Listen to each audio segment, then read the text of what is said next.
नमस्कार। आज हम बात करें छत्तीसगढ़ बीजेपी की। सत्ताधारी कांग्रेस की बात तो लगातार हो गई और होते रहा है। काफ़ी लोगों के मन में सवाल है कि 15 साल बीजेपी सत्ता में रही, फिर अचानक 13 सीट में सिमट गई। हार होता है, पक्ष-विपक्ष में हार होता है, पर इतनी बुरी हार के बाद बीजेपी उस मोड़ में अभी तक नज़र क्यों नहीं आई, जिस मोड़ में उसको आना चाहिए। अब विधानसभा चुनाव को मुश्किल से 6-7 महीना, 8 महीना इस तरीके से, लेकिन अभी तक कहीं पर कुछ तैयारी दिख नहीं रही है। 4 साल तक बीजेपी बिल्कुल शांत थी। अभी इक्का-दुक्का नेता कुछ कर रहे हैं। लेकिन मेरा आज जो मुद्दा है, कुछ अलग है। मैं इस ब्लॉग के माध्यम से लगातार ऐसे मुद्दे पे बात करूँगा, जो जनरली मीडिया समूह बताते नहीं, दिखाते नहीं। आप सब की बात, मैं बहुत काफ़ी बीजेपी के बड़े-बड़े नेताओं से जब मिलता हूँ, तो अभी सबसे बड़ा तो उनका दर्द क्या होता है, कि जब भी 4 साल तक बीजेपी के आम कार्यकर्ता को तकलीफ था, कोई भी बड़ा नेता वहाँ तक नहीं पहुँच पाया कि हम इनकी मदद कर सकें। छोटी बेसिक ही बात है ये, कोई न्यूज़ मत समझिए कोई न्यूज़ है, कोई बता रहा हूँ। 15 साल राज करने के बाद क्या बीजेपी के पास कोई नया चेहरा नहीं है? आम कार्यकर्ताओं की बात करता हूँ, जो मेरे को मिलते हैं, बताते हैं और जो महसूस करता हूँ।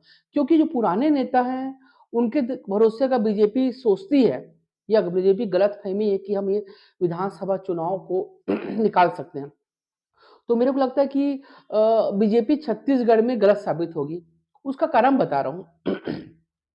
पुराने मंत्रियों ने 15 साल बहुत होता है। 15 साल आप उसको समझिए, 15 साल काफ़ी होता है। सबसे पहले तो पुराने मंत्रियों को भी सोचना चाहिए कि कुछ अब नए लोग को मौका देना चाहिए। 15 साल अगर कोई राज करता है, तो स्वाभाविक सी बात है, वो कितना भी लोकप्रिय हो, जनता उसको दोबारा-तिबारा करेगी, लेकिन दोबारा मतलब नहीं देखना चाहती। और काफ़ी आरोप भी लगा, 15 साल में मंत्री कैसे थे, अहंकार से भरे थे, कैसे थे, उसको बताने की आवश्यकता नहीं है, उस मुद्दे पे मैं जाऊँगा भी नहीं। मेरा बस ये है कि बीजेपी के जो मूल कार्यकर्ता हैं, वो चाहते हैं कि अब नेतृत्व बदले। रमन सिंह की छवि बहुत अच्छी थी, चाउरवाला जो बाबा की छवि में बहुत अच्छा फिट हुए, आज भी उनकी छवि में कोई दो राय नहीं है। आरोप लगते हैं, काफ़ी आरोप लगे, लेकिन हाँ, आज भूपेश बघेल निश्चित तौर पे छत्तीसगढ़ बीजेपी के सर्वमान्य और बड़े नेता हैं, लोकप्रियता में बड़े नेता हैं। लेकिन उनके साथ अगर उनके मंत्रिमंडल में जाओगे, पुराने मंत्रिमंडल में, तो वो उनकी छवि नहीं रह गई है। उनके कार्यकर्ता भी उनके से छिटक गए हैं। तो छत्तीसगढ़ बीजेपी को सोचना पड़ेगा। हालाँकि छत्तीसगढ़ बीजेपी ने प्रयास किया, प्रदेश अध्यक्ष बदला, नेता प्रतिपक्ष बदला, पर क्या प्रदेश अध्यक्ष वो आक्रामक की भूमिका में आ पा रहे हैं? आप याद करिए, छत्तीसगढ़ कांग्रेस प्रदेश अध्यक्ष जब भूपेश बघेल जी थे, उस समय कितनी आक्रामकता दिखती थी। क्या वो आक्रामकता अब दिख रही है?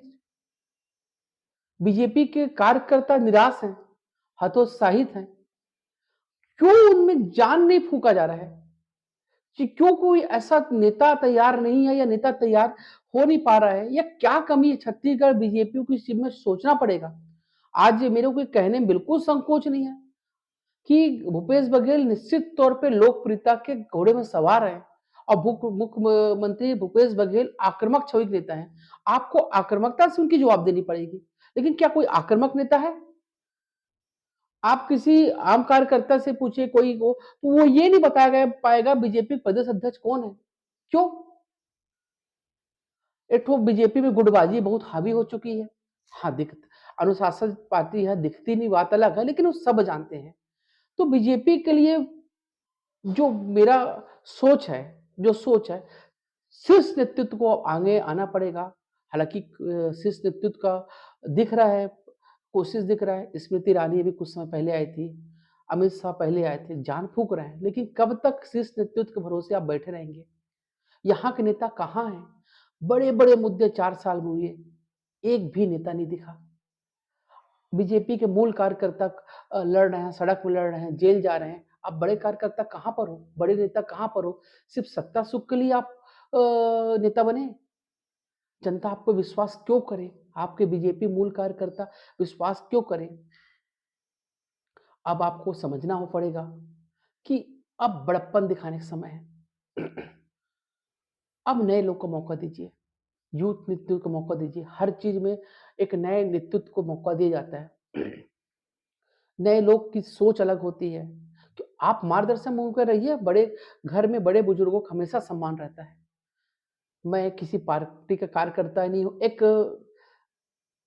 जो आम कार्यकर्ताओं को दर्द है, जर्नलिस्ट होने के नाते मैं उस तरीके से बात करना चाहता हूँ और करता भी हूँ बात को। मैं कांग्रेस को इस लगातार सलाह देते रहता हूँ, तो आज बीजेपी की है। क्रिकेट में भी महेंद्र सिंह धोनी बहुत अच्छा परफॉर्मेंस करे थे, बहुत अच्छा कैप्टेंसिटी थी, लेकिन नहीं, एक समय के बाद उनको भी रिटायरमेंट होना पड़ता है। तो भाई साहब आप लोग कब रिटायर होगे? आप अपने अनुभव का फ़ायदा अपने जूनियर कार्यकर्ताओं को दीजिए। आपने तो 15 साल में सेकंड लाइन बनने नहीं दिया। सोचना पड़ेगा, क्योंकि धीरे-धीरे छत्तीसगढ़ में विपक्ष की भूमिका नगण्य हो गई है। अभी तो 4 साल तक कोई दिखा ही नहीं कि विपक्ष है क्या? कांग्रेस मनमाना फैसला कर रही है। आप विपक्ष में हो कहाँ पर? किस मुद्दे पर आप देखिए छत्तीसगढ़ में बीजेपी खत्म हो गई, 13 सीट में सिमट गई। आपको आत्ममंथन करना पड़ेगा और अभी भी समय है और मेरे को लगता है कि आक्रामक भूमिकाओं में जब तक नहीं आएँगे और बीजेपी अगर सोच रही है कि बिना चेहरे से के चुनाव जीत जाएँगे, तो नहीं, अब छत्तीसगढ़ की जनता जानना चाहती है कि आप फिर पुराने नेताओं को आप रिपीट कर रहे हैं और उनका हक भी है जानना, तो आपको बताना पड़ेगा। आप बिना मुख्यमंत्री की घोषणा के चुनाव लड़ लीजिए, कोई समस्या नहीं है, लेकिन आपको बताना पड़ेगा कि आप पुराने नेताओं को फिर मौका दे रहे हैं क्या? पर्दे के पीछे वाला खेल अब नहीं चलेगा। शीर्ष नेतृत्व को भी सोचना पड़ेगा, क्योंकि छत्तीसगढ़ बीजेपी गढ़ हुआ करता था, लेकिन आज बीजेपी विहीन होता जा रहा है। वजह सबको पता है, पर बोलना कोई नहीं चाहता। फिर एक नए मुद्दे के साथ आपके सामने आऊँगा, तब के लिए